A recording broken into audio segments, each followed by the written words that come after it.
boasting more than 2 million Instagram followers, raking in over $3 million from OnlyFans, and cashing in through multiple high-paying ventures. Courtney Clenney appeared to have it all: a glamorous image, massive influence, and an empire built on online fame. But on April 3, 2022, everything unraveled when a moment that could never be taken back ended with her boyfriend dead and her carefully crafted success story in shambles. As investigators and the public began digging deeper, it became clear that the polished social media persona hid a far more troubling reality. With disturbing patterns of behavior coming to light, attention quickly shifted to what truly happened behind closed doors. Was Courtney responsible for Christian's death, or is there more to the story? What does the evidence reveal? How did she react afterward? And where does her future now stand? Today, we're diving into one of the most requested cases I've ever been asked to cover: the story of Courtney Clenney. On the surface, her life looked perfect: fame, wealth, love, and long-term financial security, all seemingly within reach. By every measure, Courtney appeared to have it all. And yet, when you examine this case closely, it becomes clear that there were multiple moments where a different choice could have led to a very different outcome. Before we get started, a quick heads up: I cover true crime and bizarre cases like this every week, so if that's your kind of content, make sure to subscribe to Mr. Owl and brace yourself for a deep dive. This is the unsettling case of Courtney Clenney.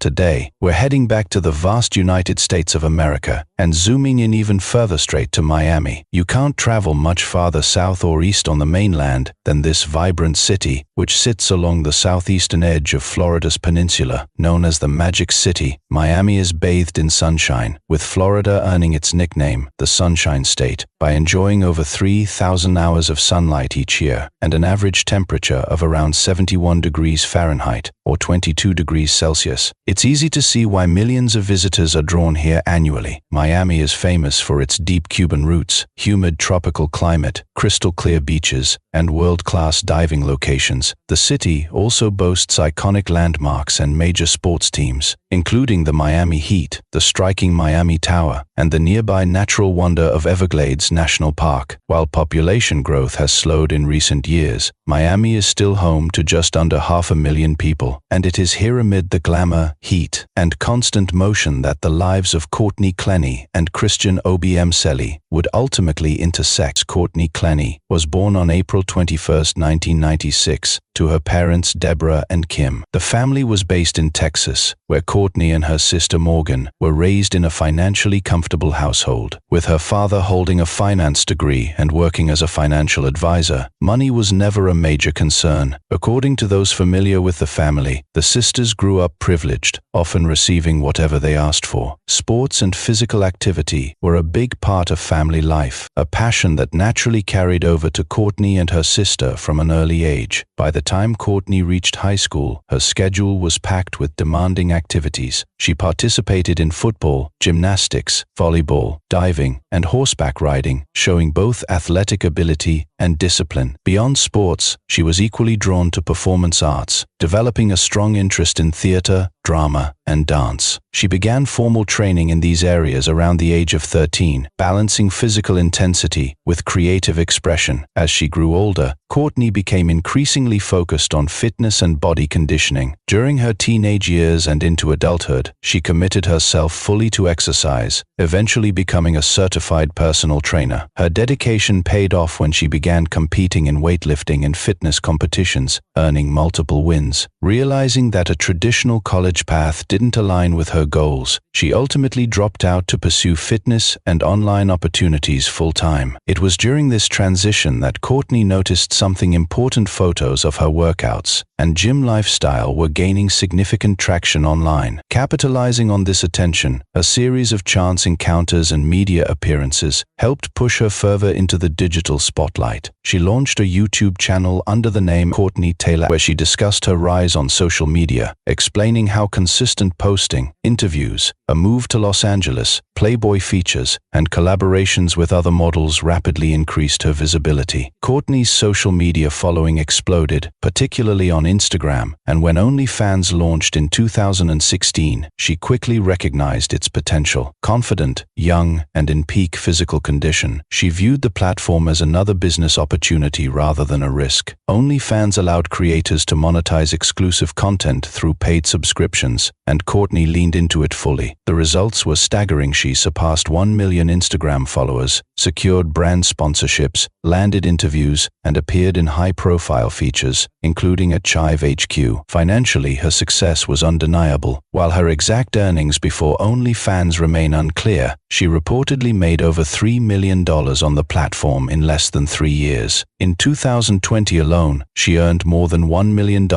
followed by an even more shocking $1.8 million in 2021 numbers that didn't include income from sponsorships, modeling, or other ventures. To many outsiders, Courtney Clenney appeared to be living a dream life: wealth, fame, career success, and a supportive family all wrapped into one. She was young, attractive, and operating at the height of her popularity. While her industry and lifestyle weren't for everyone, there was no denying how fortunate her position was. The only thing seemingly missing from her picture-perfect world was love, and in 2020, just as her success was skyrocketing, that missing piece appeared when she crossed paths with a young man who would soon become central to her story.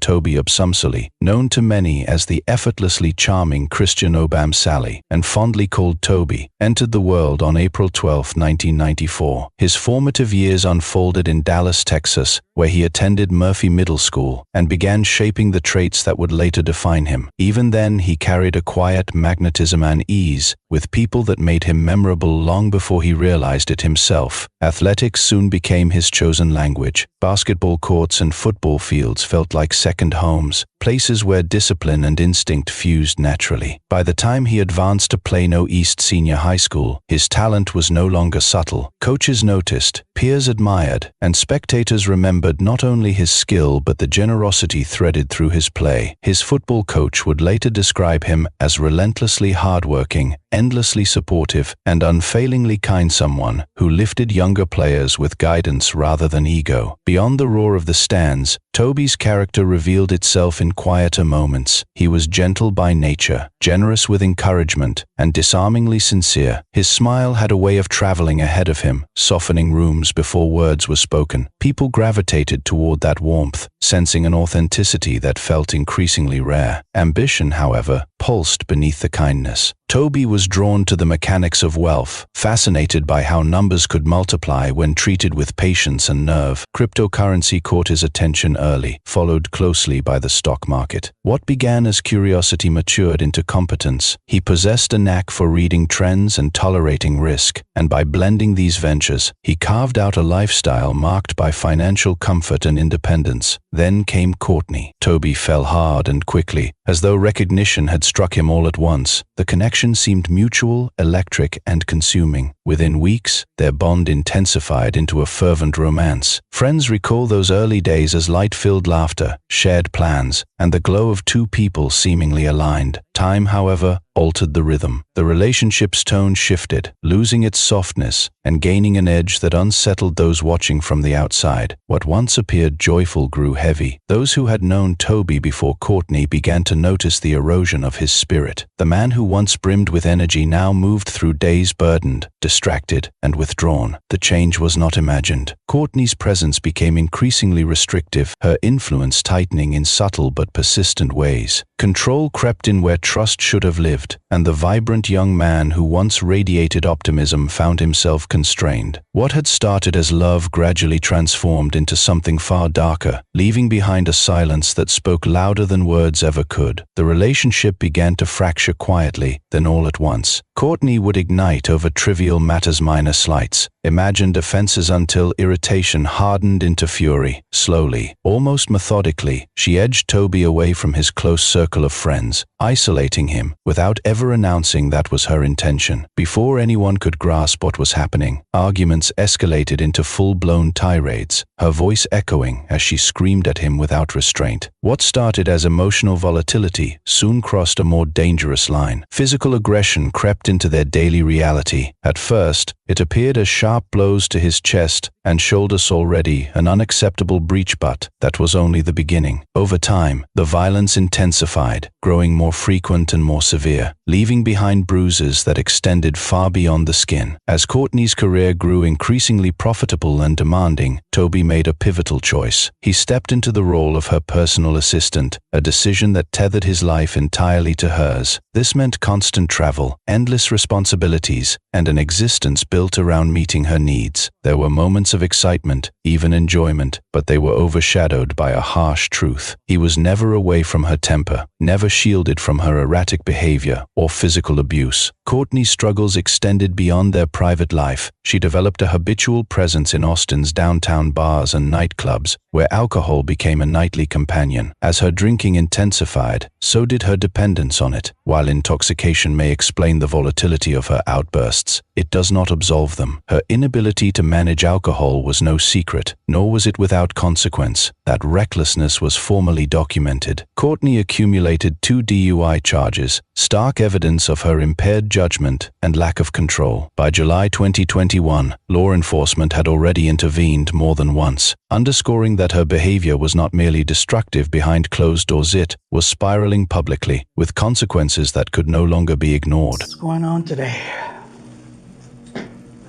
Things got blown out of proportion, like to the max. Have you ever been cited or arrested before? Yes. For what? DUI. So, why am I here? What's going on? My boyfriend and I just got into like a loud argument. So you called once again for what? Why did you call for help? Because we were getting really loud. We were getting loud. And I was like, oh my God, we're gonna like do damage to the room or something. Not damage to each other. Like I really wanna like Why would you think that. why would you think that you were gonna do damage to the room? I like throwing something or like, Did you throw something? did I? Yeah. No, Did anybody throw anything? no. So why would you think that there is damage to the room to be made? Because I've done that before in our house. And I What have you done? thrown a glass and plate. Did you throw a glass or a plate at him today? No. Okay. So if No, I this is before. Okay, so when I go to the room and I see a broken glass on the floor, where did the glass come from? I don't know. I literally couldn't even remember how the fight started. Okay, well, Was there? yeah, Maybe I did. okay. I'm being completely honest with you. I feel like my brain is scrambled eggs right now. Did anybody punch, hit, spit, throw anything at each other? Did he hit you or you did at him? Well, I'm guessing that I threw a glass, but that sounds like me. So, oh, by the way, I just want to say, somebody mentioned earlier about there being a chair on the floor. Mm-hmm. That was there. I don't know why we hadn't picked it up. That had nothing to do with a fight. We weren't throwing furniture at each other.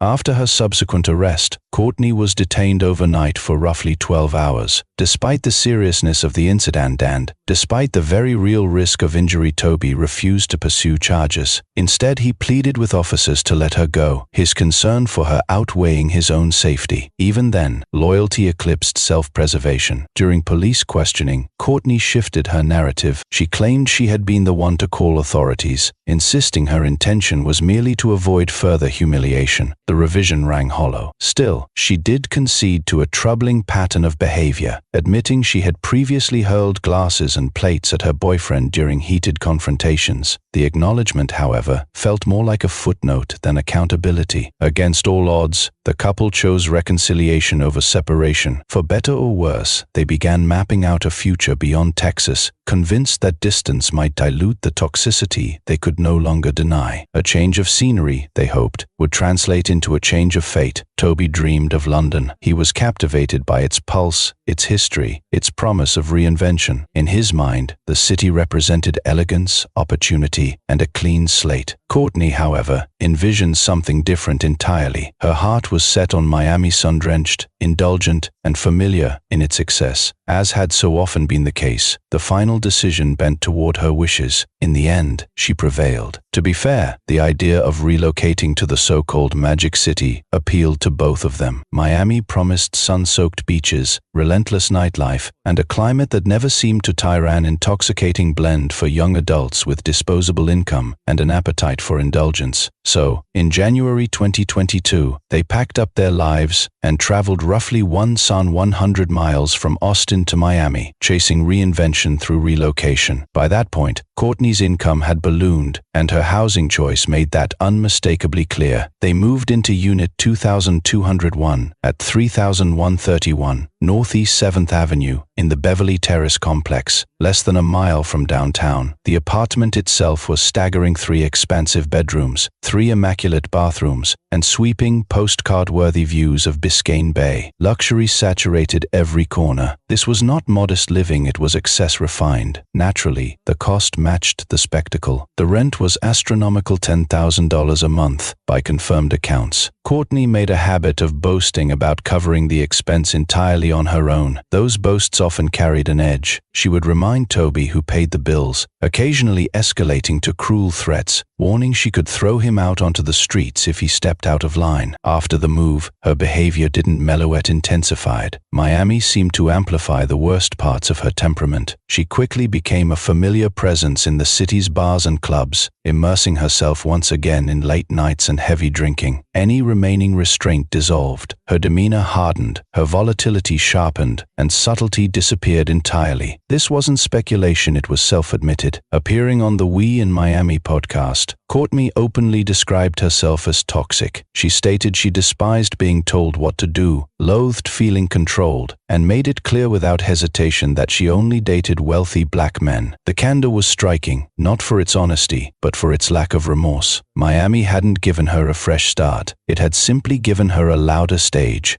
Do you like to be fully controlled, or do you? I like to be submissive.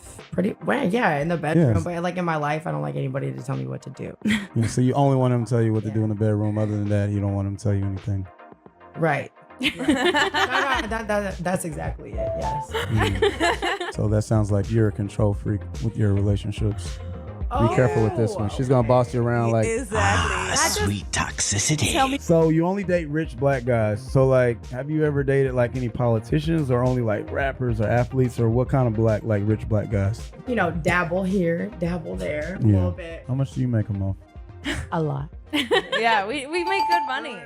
Courtney's conduct didn't merely escalate, it unraveled. Her actions grew reckless, volatile, and increasingly detached from consequence. She became a tangible danger to Toby's well-being, eroding him both physically and psychologically. What made it more disturbing was her attitude toward the chaos she created. At times, she appeared amused by the destruction, as though the turmoil itself was a private joke only she enjoyed. Her outbursts followed a cruel pattern. She would berate Toby with relentless shouting, lacing her tirades with degrading insults and, at times, racial slurs. Their living spaces bore the scars of her rage. Homes and hotel rooms left in disarray, furniture damaged, belongings shattered. On more than one occasion, she hurled his personal items from their apartment balcony, watching them disappear below as if making a point. One incident stood out for its sheer severity. After demolishing their Miami apartment in a violent tantrum, Courtney demanded that Toby leave. To ensure compliance, She gathered his clothing and flung every last piece over the balcony railing, effectively erasing his wardrobe in a matter of minutes. It was an act meant to humiliate as much as to punish. Yet Courtney was not oblivious to her wrongdoing. In the aftermath of each eruption, remorse would surface at least superficially. She apologized excessively, attempting to soothe the damage with extravagance. Gifts became her currency of contrition. In one striking example, after destroying Toby's entire collection of clothes, she attempted to compensate by purchasing him a set of Louis Vuitton luggage. The price tag alone exceeded $10,000, a lavish gesture meant to overwrite cruelty with luxury. Not long after came the elevator surveillance footage, now infamous to many. The clip spoke volumes without sound. Courtney was visibly the aggressor, striking at Toby as he tried to shield himself and push her away. There was no ambiguity in the exchange, no room for misinterpretation. Messages and audio recordings left behind by Toby paint a harrowing picture. He was deeply shaken, emotionally exhausted, and visibly broken by the woman he loved. Still, despite the relentless aggression, he defended her time and again. In front of police officers, witnesses, and outsiders, he minimized her actions and stood between her and accountability. Why he did so remains uncertain. Perhaps he feared that any confrontation might entangle him legally as well. Perhaps loyalty, hope, or emotional dependence clouded his judgment. What is clear is that his protection was one-sided. Courtney rarely, if ever, returned the same loyalty. Over months that bled into years, Toby documented his reality. Letters, text messages, and personal notes accumulated, each one echoing the same themes of love, confusion, pain, and endurance. In all of them, a man struggling to survive a relationship that was slowly dismantling him can be heard between the lines. The messages Toby left behind read less like complaints and more like confessions, raw, unfiltered evidence of a man shattered yet hopelessly devoted. Across letters, texts, and notes, the same contradictions surfaced again and again. Profound heartbreak intertwined with unwavering affection. He was wounded, frightened, and exhausted, yet still anchored to the woman causing his pain. In one handwritten letter, addressed directly to Courtney, Toby laid his heart bare. He called her the sweetest and most annoying woman he had ever known, insisting he would never trade her for anything.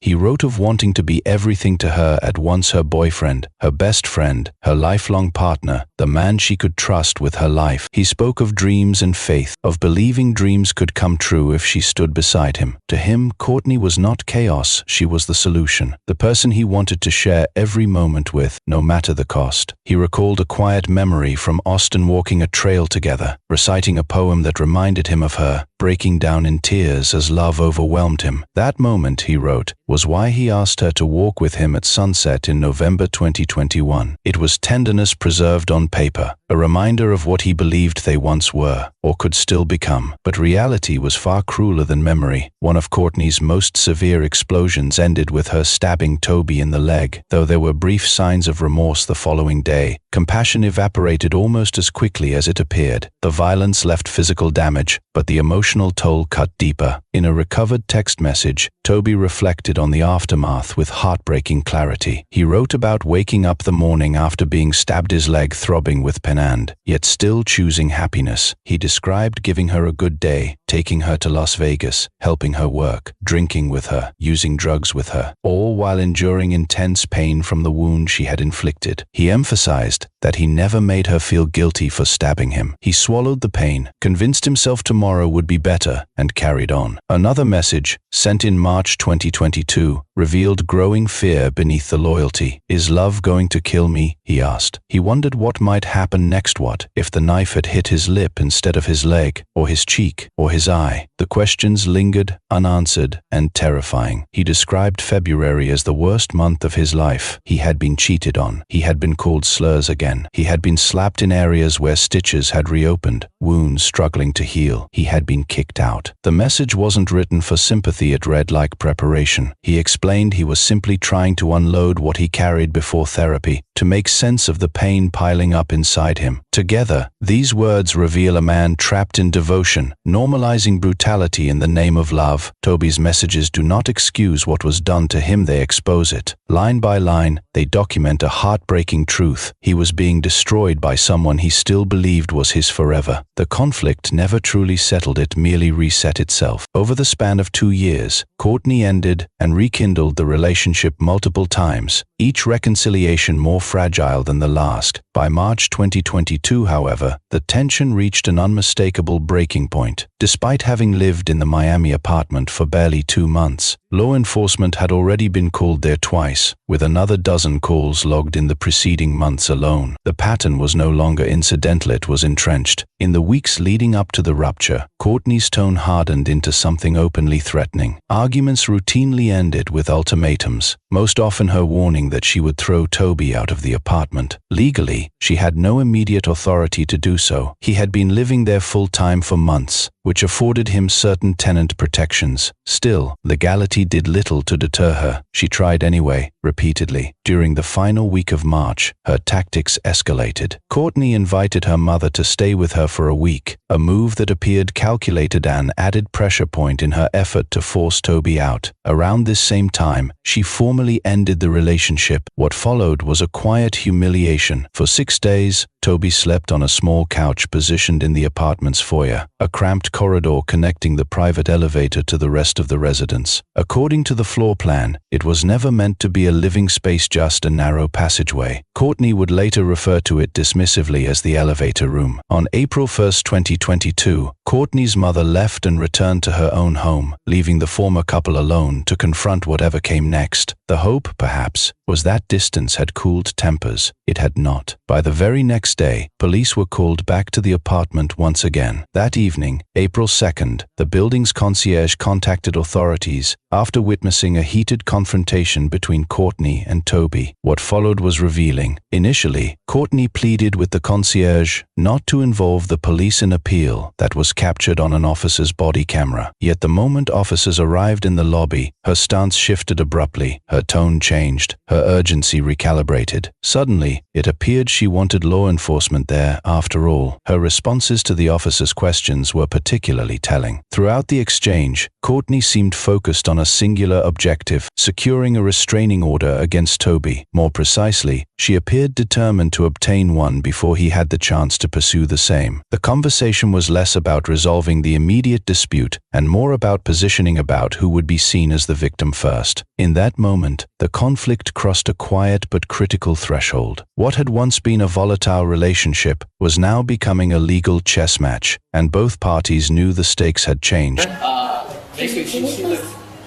Can you please let me into my apartment? Please? Okay. Yes. Excuse me, hold on. What's going on? Okay. Where's your apartment? You have a key? We have. Ma'am, you don't need to talk to me. What's going on? Lying about that. Where's your key? I'm in my apartment.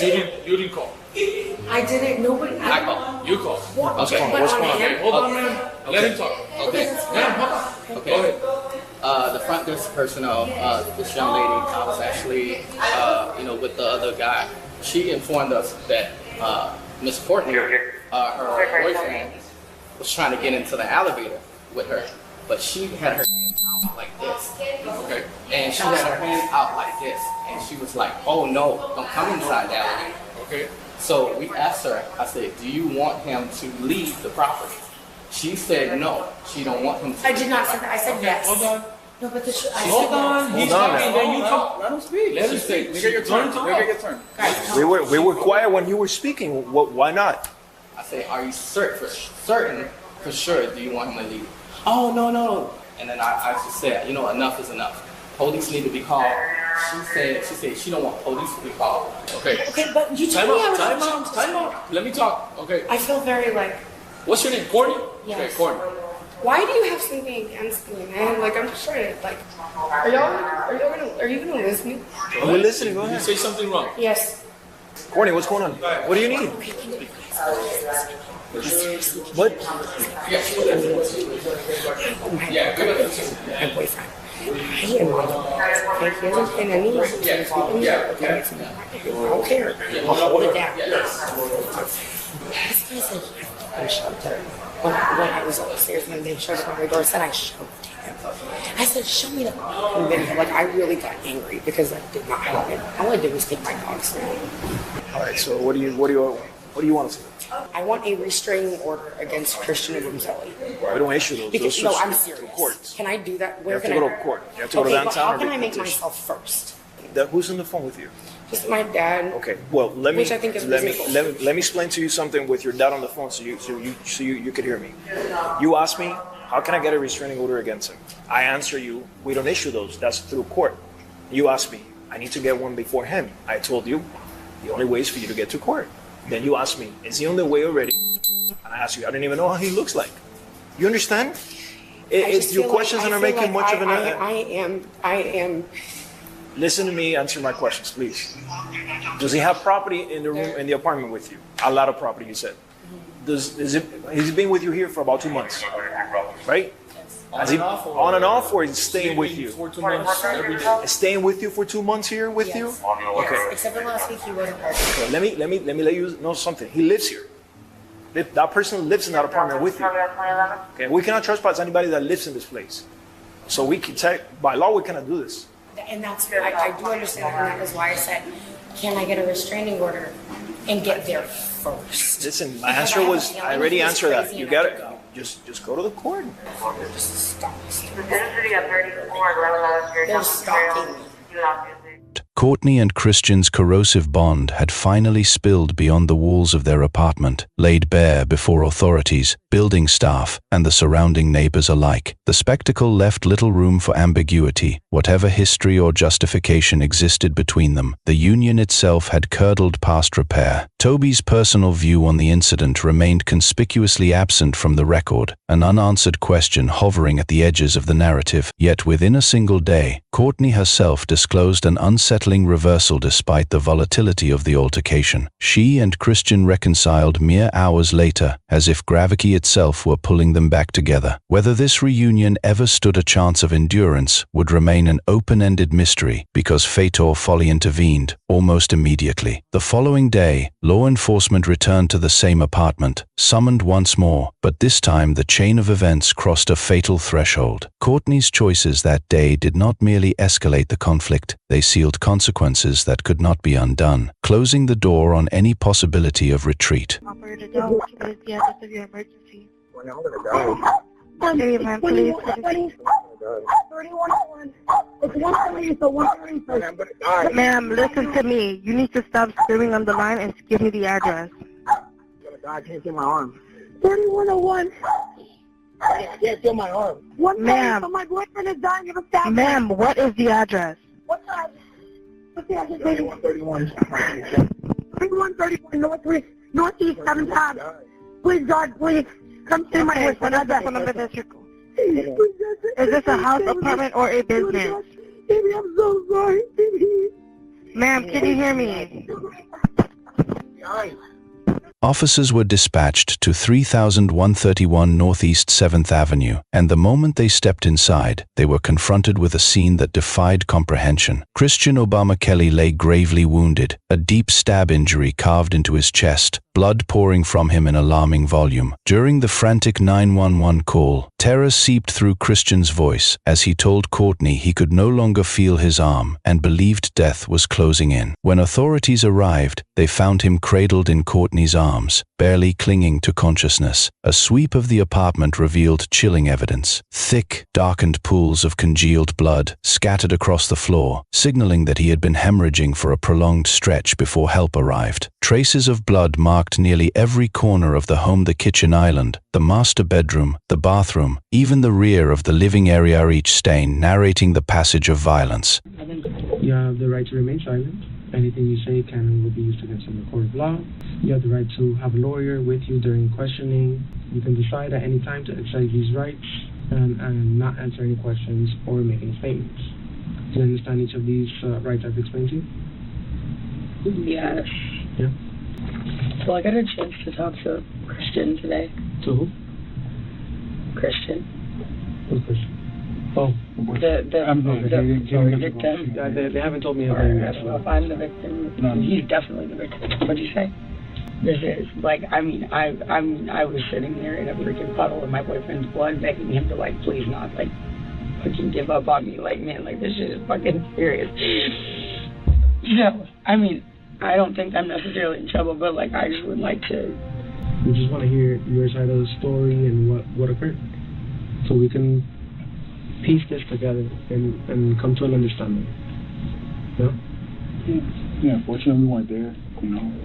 You were, so there's no better person to tell us than you. And it took so long for, I don't know what, I honestly, it was such a blur. In the aftermath, Courtney was instructed to sit on the floor outside the apartment. Witnesses observed her drenched in blood, behaving in a manner that bordered on surreal as she repeatedly kissed her dogs. Christian was rushed to the hospital under extreme urgency, every second weighed against the staggering volume of blood he had lost. It was painfully apparent that medical teams were racing time itself to keep him alive. Having already confessed to the stabbing, Courtney was taken to a local police station for questioning. In a move that startled even seasoned observers, she chose to speak without legal counsel. The interrogation stretched beyond 4 exhaustive hours, during which she stumbled through answers, meandered across timelines, and tangled herself in contradictory statements, many of them deeply unsettling to endure. I endured the full recording myself, though what follows has been distilled to the most critical fragments. It may sound self-evident, but Courtney appeared unmoored, emotionally volatile, visibly agitated. In the first segment of the interrogation footage, she would later describe the cascade of events as nothing more than a blur, as though chaos had swallowed memory whole. According to Courtney's own account, she and Christian had reached a fragile truce following their prior encounter with law enforcement. By her telling, the next morning unfolded without hostility, almost calm by comparison. In an effort to preserve that uneasy peace, Christian reportedly left the apartment around 1:15 p.m., opting for a solitary walk to steady his thoughts. Courtney claims she remained home for much of the afternoon, alternating between long phone conversations with her mother, sorting laundry, and maintaining a sense of normalcy. At approximately 4:01 p.m., she began watching true crime content on YouTube, specifically videos by Christina Randall. Shortly thereafter, she went live on Instagram, broadcasting for roughly 30 minutes before signing off at 4:33 a.m. p.m., almost precisely when Christian returned carrying a Subway sandwich. It was at that juncture, Courtney alleges, that the atmosphere curdled yet again. She claims she became incensed after realizing Christian had disabled his live location sharing, an act that reignited her mistrust. For context, applications such as Find My Friends allow users to continuously share their real-time whereabouts with selected contacts. While some couples employ these tools for benign reasons like safety or convenience, others use them as instruments of surveillance. Eventually, Christian reportedly reactivated his location sharing. However, when he asked Courtney to reciprocate, she refused, an imbalance that, according to her narrative, further inflamed tensions. What followed exists solely within Courtney's allegations. She asserts that Christian suddenly grabbed her by the neck and forced her to the floor. Seeking reassurance, she says she phoned her mother, but claims that instead of de-escalating, Christian grew increasingly enraged. Courtney alleges he began advancing toward her in a threatening manner. In what she describes as a moment of panic, she seized a kitchen knife and screamed for him to stay back. She maintains that her warning went unheeded. From a distance, she estimates at roughly 10 feet, Courtney claims she hurled the knife toward him, an action she implies was driven by fear rather than intent. So you got the knife?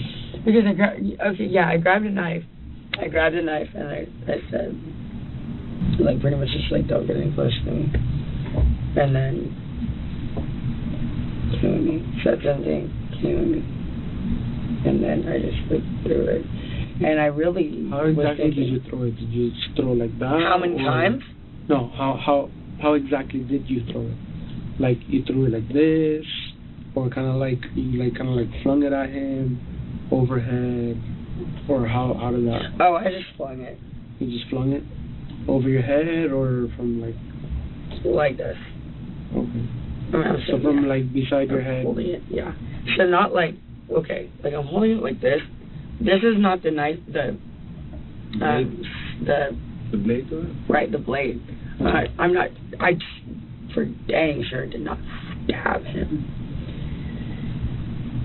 That would be insane. I mean, I didn't even think that this would touch him. What followed next only deepened the unease surrounding Courtney's conduct. Rather than immediately summoning emergency services, she chose to phone her mother instead. If her account is accurate, she remained on that call for approximately 13 minutes before finally dialing 911. Irreplaceable minutes during which Toby was hemorrhaging, his life draining away with every passing second. During her interrogation, Courtney also stated that she had not yet had time to think through her story, a remark that struck many as deeply troubling. A truthful recounting, after all, should not require rehearsal or calculation. She further asserted that the police visit the night before had been entirely unwarranted, accusing the apartment receptionist of stirring conflict for no reason, an allegation that simply did not align with documented events. The contradictions did not stop there. Initially, Courtney appeared reluctant for authorities to be notified at all, a hesitation that raised the possibility she feared being identified as the instigator. Once officers arrived, however, her tone shifted dramatically, recasting herself as the one who had sought help and a restraining order. Then, scarcely 24 hours later, in the interrogation room, she once again minimized the seriousness of the situation. This pattern of narrative reshaping was not new. Similar behavior had reportedly been observed during her prior arrest in Las Vegas. During questioning, Courtney even verbalized uncertainty over whether her actions toward Toby were justified, a reflection delivered with a veneer of sorrow, yet heavy with ambiguity. Roughly 2 hours after the interrogation concluded, devastating news emerged. Toby did not survive. Shortly after 5 p.m., not long after arriving at the hospital, he succumbed to his injuries. Even then, listeners could still hear raw terror in Courtney's voice as reality closed in. For Christian Obumseli's friends and family, the loss was shattering beyond words. The suddenness of it all left no space for preparation or farewell. Their young, gentle Toby had been torn from their lives in a single violent moment. When Courtney's name surfaced in connection with the cause of his death, skepticism intensified and questions multiplied. In the immediate aftermath, Courtney voluntarily entered a psychiatric facility under Florida's Baker Act, a statute allowing emergency mental health evaluations. Yet this development only compounded investigators' discomfort, because fewer than 2 days later, she was released and returned to everyday life. Authorities ultimately classified the incident as a domestic dispute, concluding that Courtney had acted in self-defense and would face no charges. The decision crushed Toby's family, especially after learning that detectives had reached this determination in less than 24 hours after first arriving at the scene. The outcome ignited widespread debate about privilege, appearance, and perception, with many openly questioning whether a young, attractive white woman was afforded leniency others might not receive. To a significant portion of the public, Courtney did not resemble a victim at all. Adding to the dissonance, as grief and controversy rippled outward, Courtney appeared to resume familiar routines, including drinking with her father, as though the gravity of what had occurred belonged to another life entirely. I could have been given all these questions,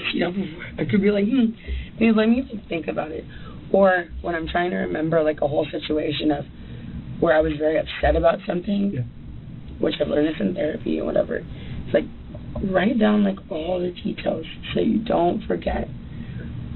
Just write it all out clearly so that it makes sense to you and makes sense to somebody else. But I haven't had a chance to have a pen and paper or my phone to write down exactly what happened, and I haven't really even fully thought about it. So honestly, my answer is I don't remember. Courtney also claimed that the police call-out the night prior was for absolutely no reason at all, and made allegations that the receptionist just wanted to cause trouble. But that just didn't happen. So it's he moved from Christian to me. It seemed like he just wanted to cause trouble. Yeah. So the police were involved yesterday when there shouldn't have been. What followed Christian's death was neither quiet nor simple. Courtney's attorney, skilled and relentless, persuaded investigators that her actions were born from self-preservation, framing Christian as the architect of his own demise. Law enforcement accepted this narrative. With that acceptance came freedom. Courtney walked away unrestrained, untouched by further inquiry, her slate seemingly wiped clean. Yet beyond the official silence, resolve hardened. Christian's relatives and close companions refused to let the matter dissolve into paperwork and platitudes. They secured legal counsel almost immediately, and that attorney perceived the relationship through a sharper lens. Patterns emerged. Evidence whispered a different truth. To them, Toby was not an aggressor, but a casualty. Still, assembling a compelling case required patience, precision, and team commodities that justice often demands without mercy. The legal journey ahead stretched long and punishing. While Toby's family relied on a GoFundMe to manage the cost of his funeral, Courtney's life veered in the opposite direction. She left Miami and resurfaced in Texas, positioning herself nearer to family ties. Barely 2 months after his death, in June 2022, she spent $1.4 million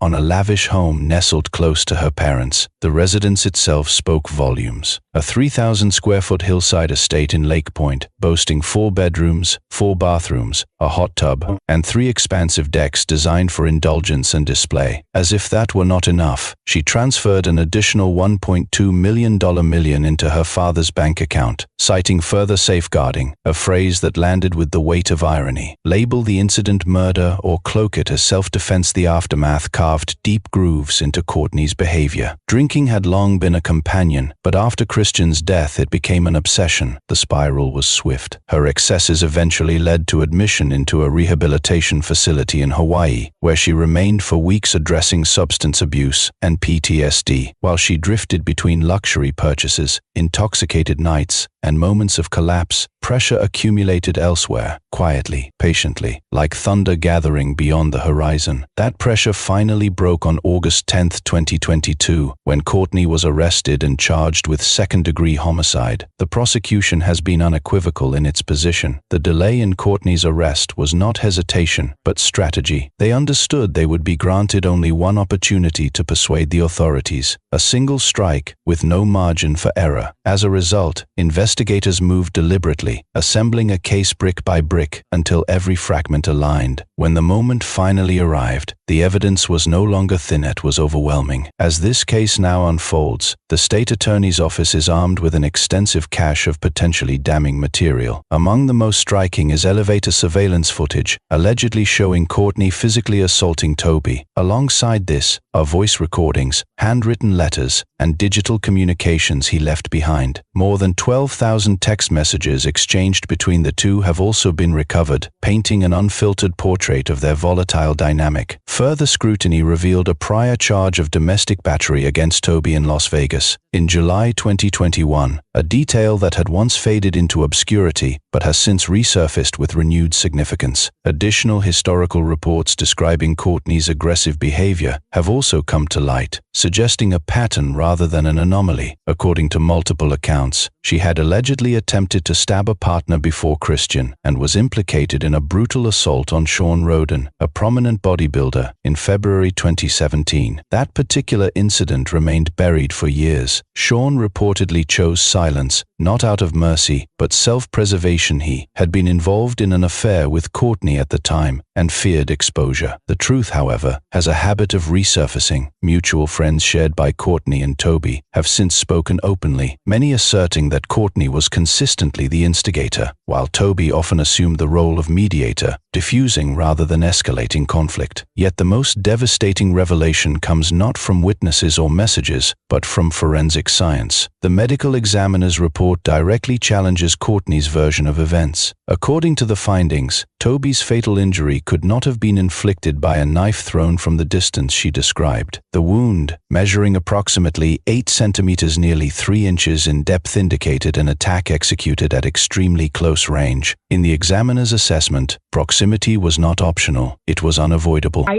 do not think that this was. I don't know. I really don't know if this is justified at all. I actually don't know. Well, I really don't know, because I know I was scared, but I really don't know.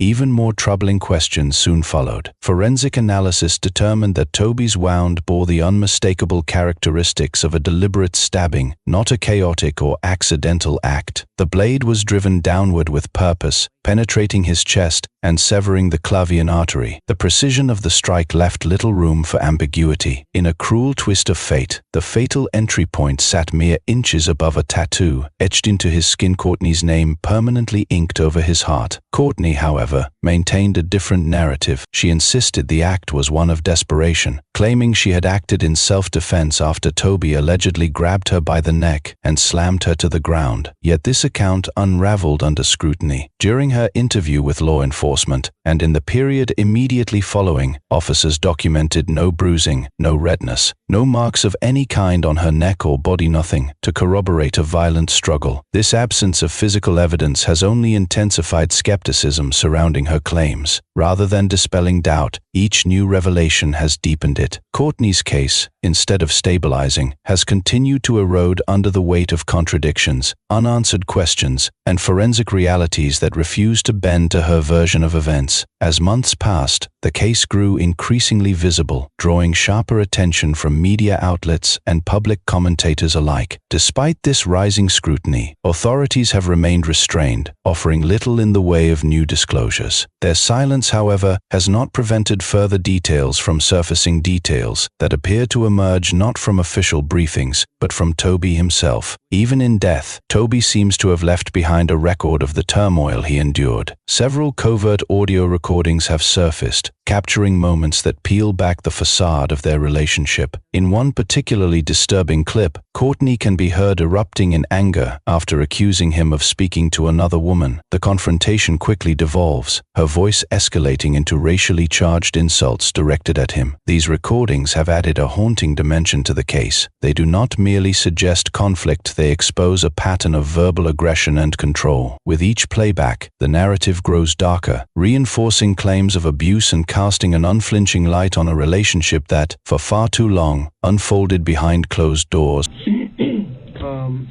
So we have to inform you that Christian did not make it. Okay. Unfortunately, the doctors did what they could. And Christian is dead. Yes. Oh my God.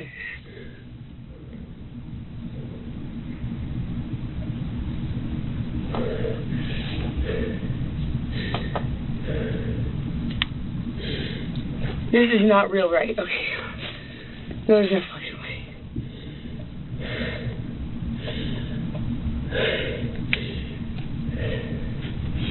Christian died?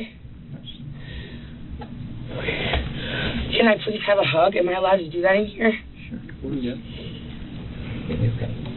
Relax. You'll be fine. No. Calm down. Calm down. Just take deep breaths. I've been crying so much. Don't. And I just can't even cry right now.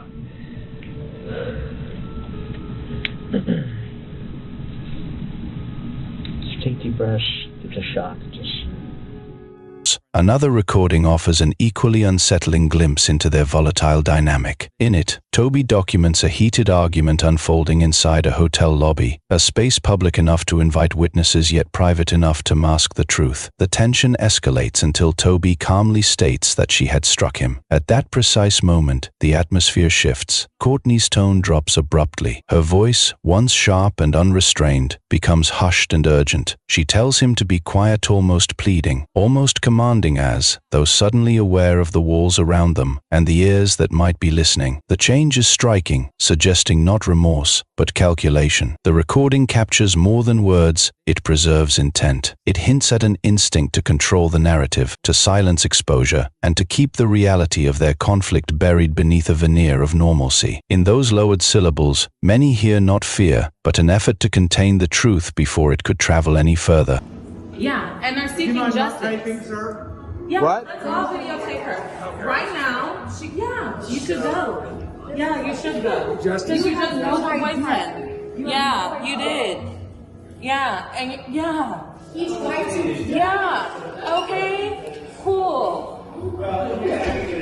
Courtney Clenney's case has become one of the most closely watched and publicly scrutinized trials in recent memory. Her defense team initially sought to prevent any evidence from being released to the public, filing a motion to block all trial materials from circulation. That attempt, however, was ultimately denied. They also attempted to suppress any recordings secretly made by Christian, but this too was rejected by the presiding judge. With her trial now slated for 2023, a definitive date is expected to be announced soon. Given the sheer volume of evidence amassed against her, the uphill battle for her defense appears formidable. Additionally, her attorneys requested that she be released on bond while awaiting trial. On the information you received that the defendant was alleged to have thrown this knife, do your observations support that? I'm not an expert in knife throwing. If the person who supposedly did this is an expert knife thrower, and the knife is the type of knife that you can throw, I guess that could have happened. Did you receive any information that the defendant was a knife thrower? No. So based on that fact that you did not receive that information, would support that? No. And what would you expect to see a knife do if someone just flung it at somebody? Threw it the way a knife thrower throws it? No, someone that's not a knife thrower. It would just hit the body and bounce off. Now, as a result of this case, did you come to a cause, or did you make a determination as to the cause and manner of death? Yes. Could you please explain this report? The cause of death was stab wound of right subclavian artery. The manner of death was homicide. I have no further questions.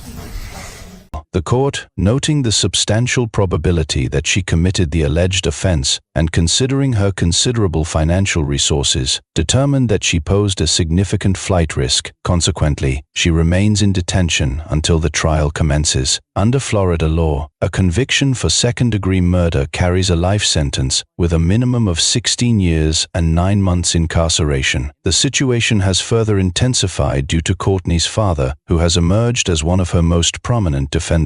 Just shut up and let me slap you, dumb. You're not gonna slap me. Give me my phone. You have your phone. You literally talked to her without telling me. Courtney, I was on a bike ride and she passed me and I said hi. You and Courtney are having a live chat. My bad, I forgot to tell you that. That doesn't make you to act and call me a You're a Yes, thank you. Call me thank you. I want you to get away from me. Decide whether or not you're done gaslighting. I am mad that you told me to come. Decide right now. Courtney, that's a I asked you so many times that I don't know, and I apologize, but you hit me. Shut the He recently claimed that he was unaware of her OnlyFans career until recently, raising questions about how well he truly knew her, given how integral it was to her financial success. Her online presence and rapid accumulation of wealth have sparked additional scrutiny, as her images and content remain widely accessible. Observers have speculated whether her family has even seen these materials, which are such a significant component of her lifestyle. The case continues to fascinate, combining elements of high-profile criminal proceedings with the complexities of the modern digital age. Wrapping up, it's important to note that all reporting and research surrounding this case has been carefully compiled through cross-examination of publicly available information, aiming to provide a comprehensive and accurate perspective on the unfolding legal drama. All of the information discussed comes from public sources, and nothing shared is private. While I've made a conscious effort to keep my personal opinions to a minimum throughout my videos, based on the evidence available, I strongly believe this relationship was deeply unstable and unhealthy. In truth, it appears they should have ended things long before it reached this point. When I observe Courtney's behavior, the decisions she made, the contradictions, and the repeated falsehoods, I see an adult who was never truly held accountable or encouraged to mature. She seems to lack both responsibility and basic respect, and because of the many inconsistencies and fabrications, I find it extremely difficult to trust or support her statements made to law enforcement. Beyond the claims made by Courtney and her father, there is very little concrete evidence suggesting that Toby was abusive or violent. If anything, the material available paints a picture of someone overly patient, gentle, and forgiving. Regardless of whether one views him as a victim or otherwise, Toby did not deserve to lose his life that night. He was only 27 years old, just 1 week away from turning 28, and standing at the very start of his adult future. Through his letters and text messages, it becomes clear that Toby was a deeply emotional and sensitive individual, someone unafraid to express his feelings or openly show love, and it's impossible to ignore how profoundly he loved Courtney. His persistence in trying to help her and do right by her speaks volumes about his character. From the many statements shared by his friends and family, it's evident that Toby never gave up on the people he cared about. He had immense love to give, strong emotional intelligence, and an incredibly promising future, one that was tragically taken away before it truly began. Now, all that remains is to wait and see what verdict comes out of Courtney's trial. As always, I'll be right here to update you the moment that decision is made. That's going to wrap things up for today. This has been my longest video by a significant margin, and I'm completely worn out, so if you made it all the way through, seriously, well done. I'd really love to hear your thoughts on this case. What's your take on Courtney and Christian? Do you believe this was an act of self-defense, or do you see it as murder? Thank you once again for being here. If you haven't subscribed yet, please consider doing so. It genuinely helps the channel. And if you'd like to support me directly, you're welcome to check out my Patreon, though there's absolutely no pressure. I'll be back very soon with another video. Until then, please take care of one another, stay safe, and as always, thank you for watching. Goodbye.